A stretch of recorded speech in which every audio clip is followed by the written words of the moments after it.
இங்கேயே வச்சு சாம்பல் போட்டுட்டு உள்ள கெமிக்கல்ஸ் அனுப்பி அடியில் மருந்து வந்து கொட்டாமல் இருக்கிறதுக்கு எப்படி இது பண்ணுறது? ഹായ് നമസ്കാരം. നമ്മൾ ശിവകാശിയിലെ ലക്ഷ്മി ഫയർവർക്സിലാണുള്ളത്. കഴിഞ്ഞ വീഡിയോയിൽ നമ്മൾ ലക്ഷ്മി, കുരുവി എന്നീ പടക്കങ്ങൾ നിർമ്മിക്കുന്നതാണ് കണ്ടത്. ഇന്ന് നമ്മൾ നിലച്ചക്രം നിർമ്മിക്കുന്നതാണ് കാണാൻ പോകുന്നത്. சக்கரம் அப்படிங்கிறது எந்த மாதிரி ஃபஸ்ட்டு என்ன வேலையிலேருந்து தொடங்குறீங்க? நம்ம வெளியே வந்து டீப்லேருந்து பார்த்தோம், டீப் பேப்பர்ல. அந்த டீப் எடுத்துகிட்டு வந்து இப்போ நம்ம பவுடர் ரூமுக்கு வருது. ஓ, அதே டீப் தான். அதே டீப் தான் பவுடர் ரூமுக்கு வருது. ஆனால் அது கொஞ்சம் നീട്ടமாக இருக்கும். அது நீட்டமாக இருக்கும். നിലച്ചക്രം നിർമ്മിക്കുന്നത് നമ്മൾ നേരത്തെ കണ്ടിട്ടുള്ള ട്യൂബിൻ്റെ നീളം കൂടിയ ട്യൂബിലാണ് ചെയ്യുന്നത്. അതിൽ ഉപയോഗിക്കുന്ന കെമിക്കൽ വ്യത്യസ്തമാണ്. வந்துடும். கிட்டத்தட்ட அது பென்சில் மாதிரி தானே? பென்சில் வேற, இருந்தாலும் ப்ராசஸிங் ஒரே மாதிரி தான். നമ്മൾ ഈ കാണുന്ന ട്യൂബിലാണ് കെമിക്കൽ നിറയ്ക്കുന്നത്.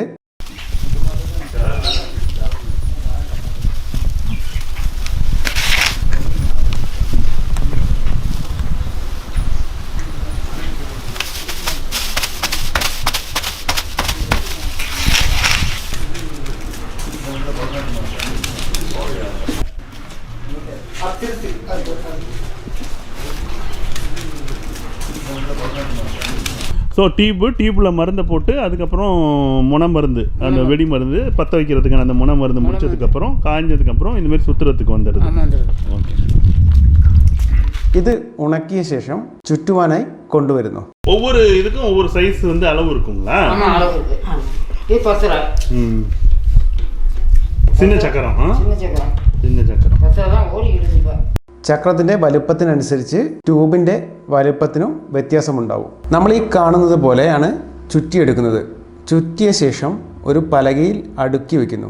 അടുക്കി വെച്ച ശേഷം ഉണക്കാൻ വയ്ക്കുന്നു. தண்ணியில் நினைச்சிட்டாங்களே, அதனால மருந்தெல்லாம் ஒன்றும் இதாகாது. ഇത് വെള്ളത്തിൽ വെച്ചാലൊന്നും മരുന്ന് ഒന്നും ആവില്ല എന്നാണ് ഇവർ പറയുന്നത്. இதுக்கு அடியில் தூர் மண் அதெல்லாம் வைக்க வேண்டியதில்ல, வைக்க வேண்டியதில்லை. இப்போ அடியில் மருந்து வந்து கொட்டாமல் இருக்கிறதுக்கு எப்படி இது பண்ணுறது? கொட்டாமல் இருக்கிறதுக்கு அந்த குழாய் சுற்றுறோம்ல, இதை கீழே இப்படி மொத்தமாக வச்சுக்கிட்டு அதுக்கு ஒரு இது இருக்குது, கரெக்டாக உருளைக்கட்டை, அதை வச்சு இந்த மூலையில் மட்டும் அப்படியே நெளிச்சு விட்டா போதும். நெளிச்சு விட்டா போதும். அந்த ஈரத்தோடு நெளிச்சோம்னா பதையோட பதையாக ஓட்டிக்கிடும். ஸோ மருந்து கீழே கொட்டாது. இதுக்கு இந்த தூர் மண் வேலையெல்லாம் கிடையாது. இது தூர் மண் கிடையாது. ஓகே. முனையில் மட்டும் பத்துறதுக்கு மருந்து இருக்கும். அந்த மருந்தில் தான் நம்ம தீ வச்சோம்னாக்கா திரி கிடையாது இதுக்கு. அந்த மருந்தில் வச்சோம்னா அப்படியே இதாகி இதை சுத்த ஆரம்பிச்சு.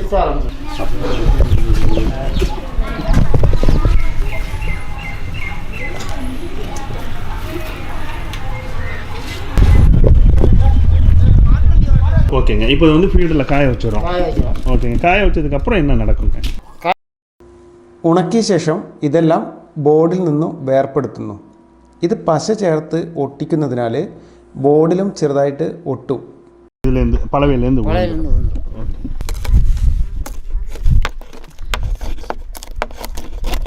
இது இந்த பசைனால ஒட்டிக்கிச்சு பலகையில. அது காஞ்சிட்டுன்னு விழுந்து.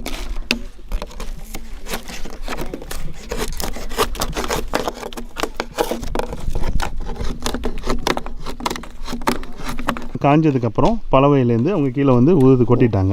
ஸோ இதுக்கப்புறம் என்ன பண்ணுவாங்க? இதுக்கு பிறகு இந்த அட்டைக்குப்பி வைக்கல. ஓகேங்க. அடுத்த ரூமில் அது வந்து அட்டைக்குப்பி வைப்பாங்க. ஓ, இதுக்கப்புறம் வந்து இதுதான் சுத்தக்கூடிய அடிப்பகுதிங்களா? അടുത്തതായിട്ട് അടിഭാഗത്ത് ചക്രം കറങ്ങുന്നതിനുള്ള കാർഡ് ഒട്ടിക്കുന്നു. മുകൾ ഭാഗത്ത് കമ്പനിയുടെ ലേബൽ ഒട്ടിക്കുന്നു.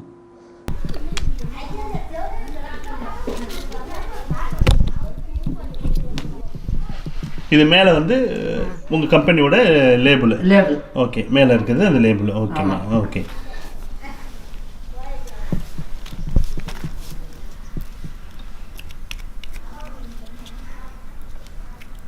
சும்மா ஊனை அப்படியே வச்சு போடணும். அங்கே ஊனை வச்சு அப்படியே போடணும்.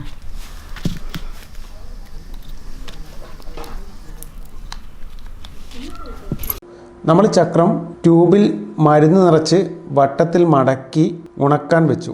രണ്ട് ഭാഗത്തും കാർഡ് വെച്ച് അടുത്തതായിട്ട് വീണ്ടും ഉണക്കുന്നു. ഇത് 3 മണിക്കൂറാണ് ഉണക്കുന്നത്.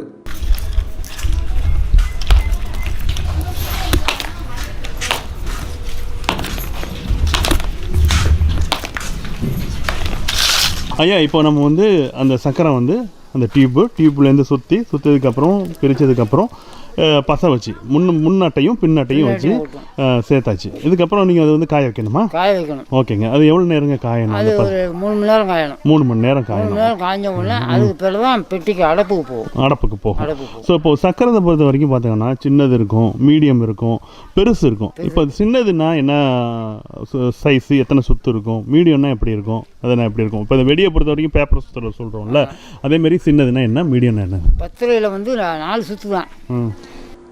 ഈ നിലച്ചക്രം എന്ന് പറയുന്നത് പല സ്ഥലങ്ങളിലും പല പേരുകളിലായിരിക്കും കേട്ടോ അറിയപ്പെടുന്നത്. അപ്പം ഞാനത് നമ്മളെ നാട്ടിലെല്ലാം പറയുന്നൊരു പേരാണ്, അതുകൊണ്ടാണ് അങ്ങനെ പറയുന്നത്.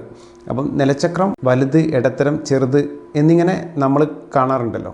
അതിൽ ചെറുതിൽ 4 ചുറ്റും, ഇടത്തരത്തിൽ 6 ചുറ്റും, വലുതിൽ 7 ചുറ്റുമാണ് ഉണ്ടാകുക. വലുതിൽ കെമിക്കലെല്ലാം ഒരുപോലെ തന്നെയാണ്, എന്നാൽ ചുറ്റിൻ്റെ വലുപ്പം മാത്രം எண்ணம் கூடுமெന്ന് മാത്രം. டைமிங்கும் கூட கிடைக்கும். சரிங்க. சில சங்கு சக்கரெல்லாம் பார்த்தோம்னாக்கா சுற்றி முடிச்சோன்னா டம்முன்னு வெடிச்சிடும். அது ஏங்க அது வெடி? அளவு அவங்க வந்து அடைக்கிறவங்க மிஸ்டேக். ஓ, மருந்து அடைக்கிறவங்க சரியாக அது கிடைக்காம லூஸாக கிடைச்சதுனால கண்டிப்பாக வெடிக்கத்தான் செய்யும். ஓகேங்க. அது எதுவும் தவிர்க்க முடியாதா? அது நீங்கள் ஏதாவது செக் பண்ணுவீங்களா? இது வெடிக்குமா? எங்கள்கிட்ட பார்க்கும்போது நல்லாயிருக்கும். സാധാരണയായിട്ട് നമ്മൾ ഈ നിലച്ചക്രം പൊട്ടുന്നത് നമ്മൾ കാണാറുണ്ട്. കുറച്ച് തിരിഞ്ഞ ശേഷം അത് പൊട്ടും. അത് ഇതിൻ്റെ മരുന്ന് അടയ്ക്കുന്നവർ ലൂസാക്കാതെ അടയ്ക്കുന്നതിനാലാണ് എങ്ങനെ ചെയ്യുന്നതെന്നാണ് ഇദ്ദേഹം പറയുന്നത്. மேக்ஸிமம் நீங்கள் போர்மேனாக இருக்கிறதுனால அந்த மருந்து அடைக்கிற இடத்துல தப்பு நடக்காமல் அப்போ அங்கேயே கண்டுபிடிச்சிட்டாங்க, வெடிக்கிறதுக்கு தவிர்க்கலாம். ஓகேங்க. இல்லைன்னா ஏன்னா சின்ன பிள்ளைங்க ரொம்ப ஆசையாக சுற்றுறது சங்கு சக்கரம், புஷ்வானம் இதுதான். அது வந்து வெடிச்சிச்சுன்னா அவங்களுக்கு ரொம்ப பயந்து ஆபத்தை கூட இதாக மூஞ்சில் அடிச்சிடும். சரி, ஓகேங்க. இப்போ வந்து சக்கரத்தை பொறுத்த வரைக்கும் சின்னது, மீடியம், பெருசு 3 சைஸும் உங்கள் இதில் தயாராகுது. இப்போ வந்து நம்ம ஃபீல்டில் காய வச்சாச்சு. அதுக்கப்புறம் அது வந்து பேக்கிங் செக்ஷன் போகுமா? നമ്മൾ അടുത്തതായിട്ട് ഇതിൻ്റെ പാക്കിംഗ് സെക്ഷനിലേക്കാണ് പോകുന്നത്. ഇതേപോലുള്ള ബോക്സുകളിലാണിത് പാക്ക് ചെയ്യുന്നത്. അപ്പം നമ്മൾ മുമ്പ് കണ്ടതുപോലെ ഒന്നുമല്ല, വളരെ മനോഹരമായിട്ട് നമ്മളെ നിലച്ചക്രം എല്ലാം റെഡി ആയിട്ടുണ്ട്. അപ്പം നമ്മൾ ഈ പടക്കം പൊട്ടിക്കുമ്പോൾ ഇതിൻ്റെ പിറകിലുള്ള നിർമ്മാണത്തിന് പിറകിലുള്ള അധ്വാനവും അതുപോലെ അവരെ ജീവൻ പണയം വെച്ചിട്ടാണ് ഇത് ചെയ്യുന്നത്. അവരെ ജോലിയുടെ ഭാഗമാണെങ്കിലും അവർക്ക് അത്രയ്ക്ക് റിസ്ക് ഉള്ളൊരു ജോലിയാണിത്. അപ്പോൾ നിങ്ങൾക്ക് ഈ ഒരു വീഡിയോ ഇഷ്ടപ്പെട്ടെന്ന് കരുതുന്നു. നമുക്ക് അടുത്ത വീഡിയോയിൽ കാണാം. Okay, bye. நாம் இதுவரைக்கும்